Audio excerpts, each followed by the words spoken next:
ऐसे ब्राह्मण हैं और महाराज एक ऐसी कपड़े में बांध करके लाई जो कपड़ा 20 तरह के 20 रंगों से सिला हुआ था, 20 जगह से सिला हुआ था। ऐसी पोटले जिसे देखकर कन्हैया समझ जाए, बांध करके दे दिया। लो महाराज, सुदामा जी जाने लगे। बोली देवी, भगवान तुम्हारी जैसी पत्नी हर किसी को दो, जो भक्त को भगवान से मिलने के लिए प्रेषित करती हो। आज तुम मुझे अपने भगवान से, मेरे भगवान से मुझे मिलाने के लिए भेज रही हो ना? बोली स्वामी निश्चय ही आपको उनका दर्शन करना चाहिए। सुदामा जी के लेकिन एक बात ध्यान रखना, यदि कहोगी कि धन मांग लेना तो मैं नहीं जाता, फिर मैं मांगने तो नहीं जाता। सुशीला बोली नहीं नहीं, आपको कुछ मांगना नहीं है, आप तो केवल दर्शन करके आ जाओ। बोले हाँ ठीक है। सुदामा जी चले गए और महाराज सुदामा जी जो गए, पहुंचे, जाना था द्वारिका, लेकिन रास्ता भटक गए, पहुंच गए काशी। पता चला अरे तो द्वारिका नहीं काशी। चलते चलते जाते जाते महीने बीत गए,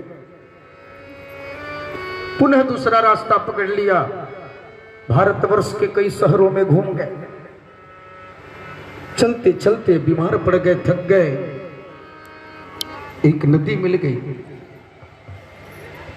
उस नदी को पार करने के लिए कोई नौका वहां नहीं थी। शाम का समय हो गया। मन में सुदामा जी सोचने लगे, चला नहीं जा रहा, कोई नौका भी नहीं, कैसे जाऊं? भूख लगती है, प्यास लगती है, जिंदगी अब उदास लगती है।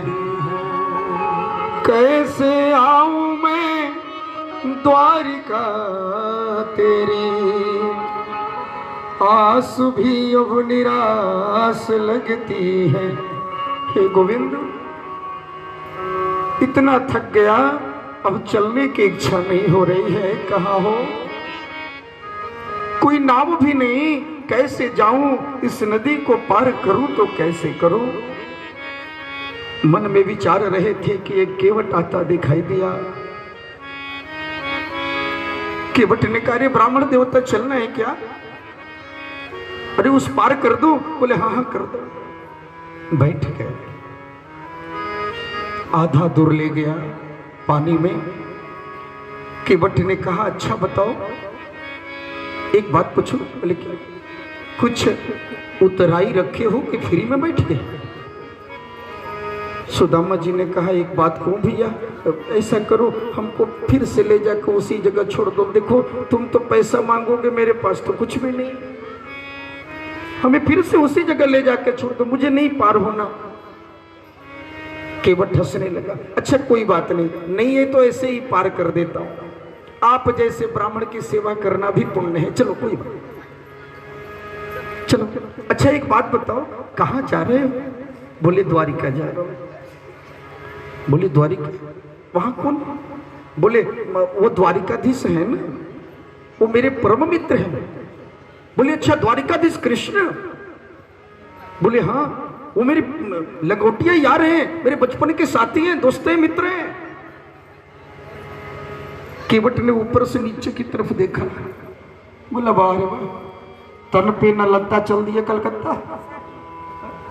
अरे दशा तो देखो अपनी, अरे कहां अपनी दशा देखो, कहां तुम और कहां लक्ष्मीपति श्री कृष्ण। सुदामा जी के आंख में आंसू आ गए। बोले नहीं नहीं, तुम नहीं जानते मेरे कन्हैया को। अरे मेरा कन्हैया ऐसा है जो कभी भेदभाव नहीं करता।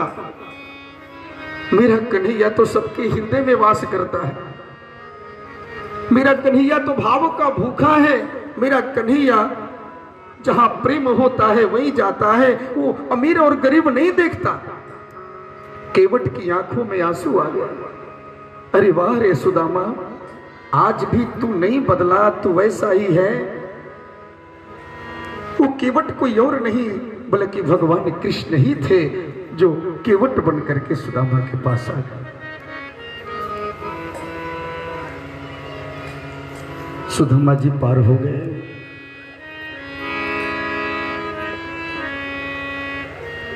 नदी के जैसे ही उस पार गए।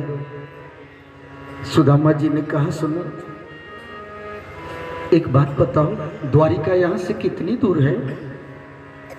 केवट ने कहा, आपकी दशा देख करके तो यही लगती है कि आप 6 महीने में पहुंच जाओगे। सुदामा जी की हालत खराब, अभी 6 महीना लगेगा। सुदामा जी को बनावटी गुस्सा आया। बोले क्रोध भी करो, क्रोध करना चाहिए, लेकिन क्रोध भी करो तो भगवान से करो। जैसे माँ बेटे पर क्रोध करती है, बनावटी करती है, असली वाला नहीं करती। क्रोध भी करो तो भगवान से करो, जैसे कर्माबाई ने किया। खाओगे कि नहीं खाओगे कन्हैया? कन्हैया को आके खिचड़ी खाना पड़ा। तो क्रोध भी करो तो भगवान से करो। तो सुदामा जी को क्रोध आया कन्हैया पर, लेकिन बनावटी। अरे कन्हैया, अब मुझसे नहीं चला जाता, तेरी गरज पड़े तो बुला, नहीं तो मैं यहीं सो रहा हूं। अब चला नहीं जाता, तेरी गरज पड़े तो बुलाना। वहीं पर सो गए।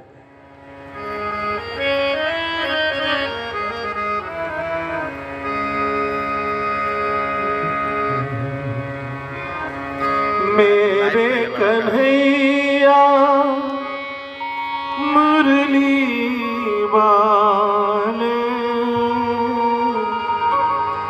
अब तो मुझे अपना ले, मुझको गले से लगा ले।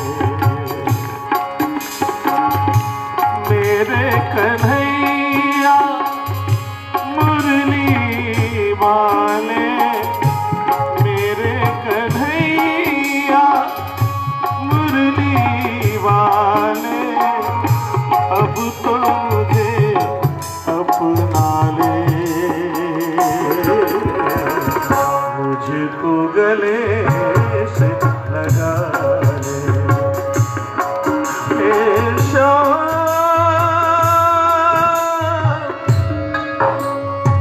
मेरे सखा,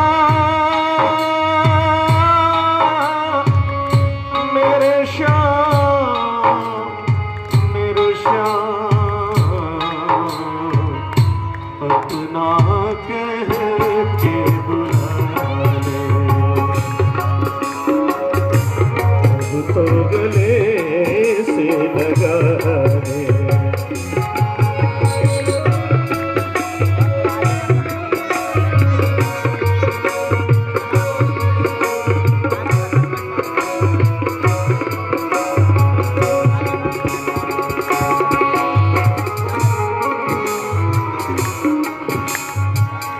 बरसों बीत गए हैं, सुध नहीं ली मेरी, ऐसी खता क्या हो गई मुझसे, दीपक हूँ बिनवाती, पिघली नहीं तेरी छाती, रुत आए रुत बीते कितने, अब तो पास बुला ले, आके गले से लगा ले। मेरे कन्हैया मुरली वाले, अब तो मैं अपना ले, अपना कह के बुला ले। गले से लगा ले। हे श्याम सखा मेरे काना मेरे श्याम अब तो गले से लगा ले। अब तो गले से लगा ले। जो सोए सुदामा जी भक्त